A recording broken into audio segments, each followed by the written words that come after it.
Good morning friends, my self Girish Sevkani and I am back with a superb success story. But उसके पहले आप सबसे 3 सवाल पूछना चाहूंगा। मेरा पहला सवाल आप सबसे है, क्या आप लाइफ में कभी ऐसे फेस थ्रू गए हो जहां पे आपको बिल्कुल समझ में नहीं आता what is your passion, what you want to do in your life और व्हाट इज योर इंटरेस्ट। और मेरा दूसरा सवाल आप सबसे है, समझो आपने एक अच्छी खासी पढ़ाई कर ली, आपने सीए कर लिया, आपने इंजीनियर कर लिया, आपने एमबीए कर लिया, बट आप जो काम कर रहे हो ना उसमें आपको मजा नहीं आ रहा है, आपको किक नहीं आ रहा है, तो कितनी हिम्मत आप रखते हो कुछ नया करने की। और मेरा तीसरा और आखिरी सवाल आप सबसे है कि समझो आपको लाइफ में ना काफी सारे रिजेक्शंस मिल रहे हैं, आप एजुकेशन के बाद जॉब के लिए अप्लाई कर रहे हो, वहां पे रिजेक्शंस मिल रहे हैं, बिजनेस कर रहे हो उसमें रिजेक्शंस मिल रहे हैं, तो कितनी हिम्मत आप रखते हो इन रिजेक्शंस को फेस करने की। दोस्तों, आप सबने अपने अपने आंसर्स तो डिसाइड कर लिए होंगे, बट आज जिस इंसान के बारे में बात करने वाले ना, he has gone through all phases in his life. By profession he is a CA, आगे चल के कॉर्पोरेट्स में जॉब किया, फिर मजा नहीं आया, वहां पे बोर हुआ तो जॉब छोड़ दिया, and at the age of 35 he was in stage जहां पे कुछ समझ में नहीं आ रहा था कि लाइफ में पैशन क्या है, इंटरेस्ट क्या है, क्या अच्छा लग रहा है, क्या लाइफ में करना है। आगे चल के ये इंसान बिजनेस चालू करता है और इसी बिजनेस में एक ऐसा ब्रांड खड़ा करता है जो ईयर वियर सेगमेंट मार्केट है ना, उसमें धमाका मचा देता है। और दोस्तों, अगर आप आईडीसी की रिपोर्ट देखोगे तो they are the number 1 brand in India when it comes to ear wear segment. हाँ दोस्तों, आज जिस इंसान के बारे में बात करने वाले, he is none other than co founder of boAt, Aman Gupta. तो दोस्तों, आखिर अमन गुप्ता की क्या सक्सेस स्टोरी है और कैसे खड़ा किया इंडिया का number 1 year wear audio brand which is boat. दोस्तों, आज इस कंपनी की, इस ब्रांड की जो वैल्यूएशन है दैट इज 2200 करोड़। तो डिटेल में जानते हैं अमन गुप्ता की स्टोरी एंड कैसे खड़ा किया एक बड़ा brand that is boat. But इसके लिए आपको वीडियो पूरा देखना पड़ेगा एंड तक, और अगर चैनल पे नए हो तो सब्सक्राइब करना मत भूलना। तो दोस्तों, सबसे पहले तो मैं आपको बताना चाहूंगा कि एग्जैक्टली बोट ये ब्रांड क्या करते हैं। तो they deal in various products like headphones, earphones, earpod, wearables. Aman Gupta जो कि को फाउंडर है बोट के, इनका एजुकेशन जो स्कूलिंग हुआ वो हुआ दिल्ली में, और एक नॉर्मल पैटर्न जैसे कि हर एक फैमिली में फॉलो होता है ना, वैसे ही अमन गुप्ता के फैमिली में भी कुछ फॉलो हुआ।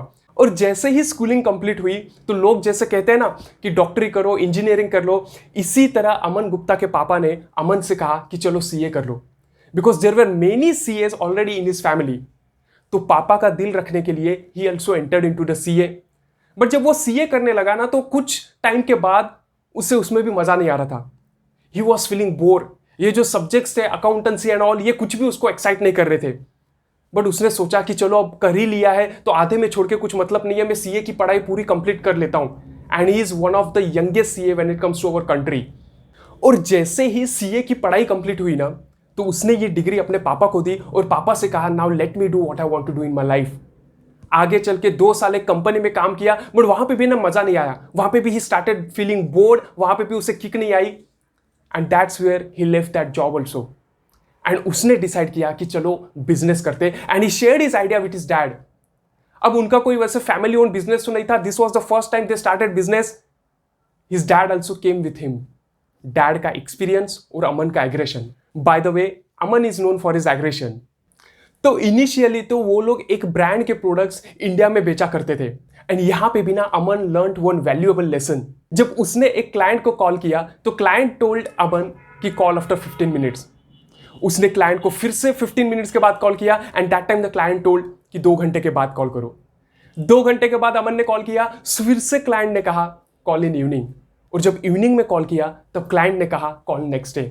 अमन को इस सिचुएशन में काफी गुस्सा आ रहा था उस क्लाइंट के ऊपर, but that's where his dad told him, welcome to the world of selling. Selling एक ऐसा प्रोफेशन है जहां पे ना आपको अपना ईगो साइड में रखना पड़ता है। एंड दोस्तों, इसलिए मैं काफी फोकस करता हूं ऑन प्रैक्टिकल नॉलेज। अगर मुझे अपॉर्चुनिटी दिया जाए ना किसी एजुकेशनल इंस्टीट्यूट के साथ काम करने के लिए, तो मैं तो मेरी पूरी जी जान लगा दूंगा on providing the practical knowledge. And जहां हो सके वहां इंटर्नशिप का कॉन्सेप्ट इंप्लीमेंट करना चाहूंगा, क्योंकि I personally believe practical knowledge और इंटर्नशिप्स काफी इंपॉर्टेंट है, क्योंकि इंटर्नशिप एक अपॉर्चुनिटी देती है स्टूडेंट को भी to acquire new skills, to earn money, to be updated with the market trends. आपकी जो एक टेक्स्ट बुक होती है ना, वो प्रिंट हो जाती है, बट उसे अपडेट होने में काफी टाइम लगता है। जो एजुकेशन का सिलेबस होता है वो एक बार छप जाता है, बट उससे फिर से अपडेट होने में काफी टाइम लग जाता है। बट ये जो मार्केट है ना, बाहर की दुनिया है ना, हर एक सेकंड में, हर एक मिनट में काफ़ी तेजी से बढ़ती जाती है। इसलिए practical knowledge is very important. Internship का कॉन्सेप्ट स्कूल में भी लाना चाहिए, क्योंकि student should be expose to what is going on in the market rather than just reading और just going through the theoretical knowledge. तो अमन ने अपना पहला वैल्यूएबल लेसन सीख लिया था अपसेलिंग में। उन्होंने ये बिजनेस 4 से 5 साल तक चलाया, बट आगे ये कंपनी, ये ब्रांड ने जिसके लिए ये प्रोडक्ट्स बेचा करते थे इंडिया में, देखा कि इंडिया काफी मार्केट ना तेजी से ग्रो रही है, and that's where they decided to sell their products in India directly, and that's where they open their office in India, जिसकी वजह से इनका ये बिजनेस बंद हो गया। अब फिर से अमन को अपने लाइफ में ना सब कुछ मिसिंग लग रहा था, वो किक नहीं मिल रही थी, बट अब इस इंसान की शादी हो चुकी थी, तो इसे समझ में नहीं आ रहा था now what I should do in my life. That's where his wife told him to do MBA, and age was on his side, he was just 29, so उसने एमबीए भी कर लिया। But when he took admission in MBA, 6 महीने के बाद ही उसे लगने लगा कि ये मेरे बस की बात नहीं है, इसमें भी मुझे मजा नहीं आ रहा है। आगे चल के 2 साल एक कंपनी में जॉब किया when it comes to sales, but उस सेल्स में भी वापस उसे बोर होने लगा एंड वो जॉब भी छोड़ दिया, and now his age was 35। अब लोग कहने लगे थे he is suffering from mid life crisis, जहां पे ना आपको काफी कंफ्यूजन आ जाता है कि लाइफ में आगे क्या करना है। अमन को कुछ भी समझ में नहीं आ रहा था, मेरा पैशन क्या है, मेरा लाइफ में इंटरेस्ट क्या है, मुझे लाइफ में क्या करना है। He was in a state of confusion, and that time he was sitting at home. कोई जॉब नहीं था, कोई इनकम नहीं था, and that's where his wife told him कि मैं 2 साल आपको देती हूं, जो ट्राई करना ना ये 2 साल में ट्राई कर लो, अगर 2 साल में कुछ नहीं हुआ तो मैं जो बोलूंगी that you need to do. That's where in 2016 he thought of starting this brand. But दोस्तों, जब ये अमन गुप्ता और उनके को फाउंडर समीर मेहता ने ये ब्रांड चालू किया बोट, तब लोगों ने कहा कि आप ऐसा क्या अलग दे रहे हो जो बाकी की मार्केट नहीं दे रही है। बिकॉज जब उन्होंने ये ब्रांड लॉन्च किया इंडिया में, their first product which they were selling was just simply headphones. और जब उन्होंने ये हेडफोन्स मार्केट में लाए ना, तब ऑलरेडी देवर 200 ब्रांड्स, उसमें कुछ चाइनीज भी थे, जापानीज भी थे, जर्मन्स भी थे, इंडियंस भी थे। So people started telling them कि आपकी ऐसी कौन सी नई कैटेगरी है, आप ऐसा क्या नया इनोवेशन लेके आए हो। ऐसे काफी सारे ब्रांड्स ना रात को आए और सुबह को चले भी गए। You won't be able to sustain, you won't be able to survive, क्योंकि ये जो मार्केट है ना काफी अब सैचुरेटेड हो गई है। But Aman Gupta had very firm belief in his products because they were executing in different way. अब आखिर बोट ये इतना सक्सेसफुल ब्रांड कैसे बना, तो इसके पीछे ना काफी डीप थिंकिंग रही है इन दोनों की, अमन गुप्ता की और समीर मेहता की। तो सबसे पहले बोट ने अपने आप को पोजीशन किया एज अ लाइफस्टाइल ब्रांड। उन्होंने अपने आप को कंज्यूमर इलेक्ट्रॉनिक प्रोडक्ट्स करके पोजीशन कभी भी नहीं किया। अगर आप उनके ब्रांड एम्बेसडर्स भी देखोगे तो they have focused on 3 areas, that is cricket, Bollywood, music, और उनके सारे ब्रांड एम्बेसडर्स इन्हीं 3 कैटेगरी में से। Kiara Advani from Bollywood, Hardik Pandya from cricket, Shreyas Iyer from cricket, KL Rahul from cricket, Neha Kakkar from music industry. दोस्तों, उन्होंने जब बिजनेस स्टार्ट किया, their target audience was in the age group of 18 to 24। And यहां पे एक अमन गुप्ता ने एक इंसिडेंट शेयर किया है कि एक बार उनके मार्केटिंग के बंदे ने सोशल मीडिया पे पोस्ट किया इट्स फ्री आई, एंड अमन गुप्ता ने उस बंदे से कहा कि शायद ये स्पेलिंग मिस्टेक है, it's not free I, it's Friday. But उस बंदे ने अमन गुप्ता से कहा कि this is a slang language, आपको ये सब समझ में नहीं आएगा। एंड अमन गुप्ता आज भी कहते हैं कि ये जो स्लैंग लैंग्वेज है ना, योलो हुआ, फोमो हुआ, फ्री आई हुआ, ये आज भी समझ में नहीं आता। But that's where he decided कि अगर if I am targeting my products for youth, तो यूथ को क्या अच्छा लगता है, यूथ की जो लैंग्वेज है ना वो मुझे समझ में पड़ेगी। And that's where he started spending time with the youths. उनकी जो 80% सेल्स है आज भी वो ऑनलाइन प्लेटफॉर्म से ही आती है, जैसे हुआ फ्लिपकार्ट हुआ, अमेजॉन हुआ। उन्होंने इनिशियल पूरा इंटरेस्ट दिखाया ऑन ऑनलाइन प्रेजेंस, और आज ऑफलाइन प्रेजेंस उनका है। बट जो डिमांड आज जनरेट हुई उनके ऑफलाइन में, that was simply because of their strong online presence.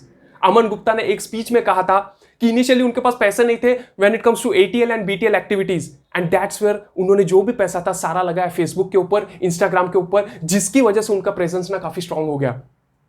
क्योंकि तब इंस्टाग्राम 2016 में बूम में आ रहा था, because people were shifting from Facebook to Instagram, and this strategy work from them. आज ऑनलाइन स्ट्रॉन्ग प्रेजेंस होने की वजह से ही उनका ऑफलाइन डिमांड भी काफी बढ़ रहा है। एक वक्त ऐसा था ऑनलाइन ने ऑफलाइन को सपोर्ट किया, आज ऑफलाइन भी ऑनलाइन को उतना ही सपोर्ट कर रहा है। अमन गुप्ता, समीर मेहता दोनों ने देखा कि जो OTT है ना, इनका काफी पेनिट्रेशन हो रहा है। अभी मोबाइल स्मार्टफोन्स की सेल काफी बढ़ रही है, तो उन्होंने क्या किया, इस कैटेगरी के ऊपर काफी ध्यान दिया और आगे चल के पैंडेमिक आया, वर्क से लेके वर्कआउट तक हर इंसान को ये सारे प्रोडक्ट्स लग रहे थे।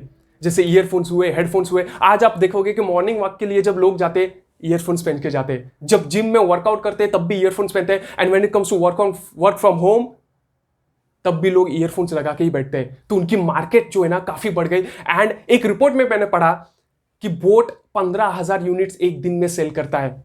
और अगर आप आईडीसी की रिपोर्ट देखोगे तो they are the number 1 earwear audio brand when it comes to India. And boAt's के काफी अच्छे प्रोडक्ट्स है। When it comes to my personal life also, मैं भी बोट्स के काफी सारे प्रोडक्ट्स यूज करता हूं। अगर आप लिंक्डइन पे भी देखोगे ना, आजकल काफी ट्रेंड चल रहा है लिंक्डइन पे, अगर आप कोई नई कंपनी ज्वाइन कर लेते हो तो आप जो किट कंपनी प्रोवाइड करती है ना, उसके फोटोज अपने प्रोफाइल पे डालते हो।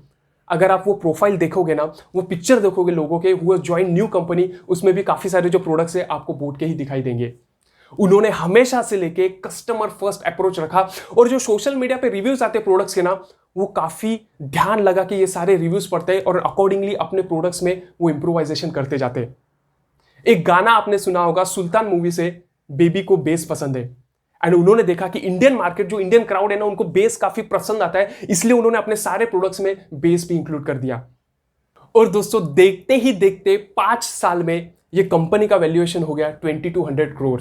तो आखिर अमन गुप्ता, समीर मेहता क्या एडवाइस देना चाहते हैं यूथ्स को? तो अमन गुप्ता कहते हैं कि रिजेक्शंस ना हमारे लाइफ के काफी पार्ट होते हैं। अमन गुप्ता कहते हैं तो rejection has always been part of my life. जब एजुकेशन कंप्लीट हुआ, जॉब के लिए अप्लाई कहा तो वहां पे भी रिजेक्शन मिला। एम्प्लॉयज ने रिजेक्ट किया क्योंकि लोग उसके साथ जुड़ना ही नहीं चाहते थे, बिकॉज लोगों को समझ में नहीं आ रहा था कि एग्जैक्टली वो क्या कर रहा है। बैंक ने भी रिजेक्ट किया, उन्हें लोन नहीं मिल रहे थे because they didn't have any of their own assets.